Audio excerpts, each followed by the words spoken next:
સરદાર પટેલના જન્મસ્થળ કરમસદથી શરૂ થયેલી 12 દિવસની સરદાર પટેલની 150મી જન્મજયંતિ નિમિત્તે સરદાર પટેલ @150 યુનિટી માર્ચનું ભવ્ય સમાપન આજે નર્મદા જિલ્લાના એકતાનગર ખાતે સ્ટેચ્યુ ઓફ યુનિટી ખાતે કરવામાં આવ્યું હતું, જેમાં સૌપ્રથમવાર ઉપરાષ્ટ્રપતિ પી.સી. ઠાકોરનું આગમન થયું હતું. તેમનું ભવ્ય સ્વાગત કરવામાં આવ્યું. આ પ્રસંગે કેન્દ્રીય મંત્રી મનસુખ માંડવિયા, રાજ્યપાલ આચાર્ય દેવવ્રત, કેન્દ્રીય રાજ્યમંત્રી તેમજ છોટાઉદેપુરના સાંસદ, વિધાનસભાના ધારાસભ્ય ડોક્ટર દર્શનાબેન ઉપસ્થિત રહ્યા હતા.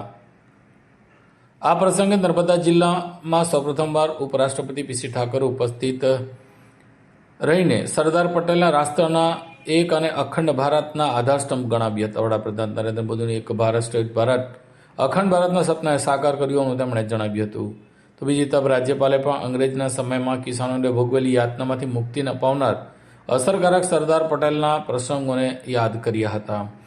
જ્યારે રાજ્યના મુખ્યમંત્રી ભૂપેન્દ્રભાઈ પટેલે સરદાર સાહેબના એકતા, અખંડતાના, રાષ્ટ્રભક્તિના સંદેશને જનમાનસ સુધી પહોંચાડવા માટે પદયાત્રાએ ઐતિહાસિક યાત્રા ગણાવી હતી.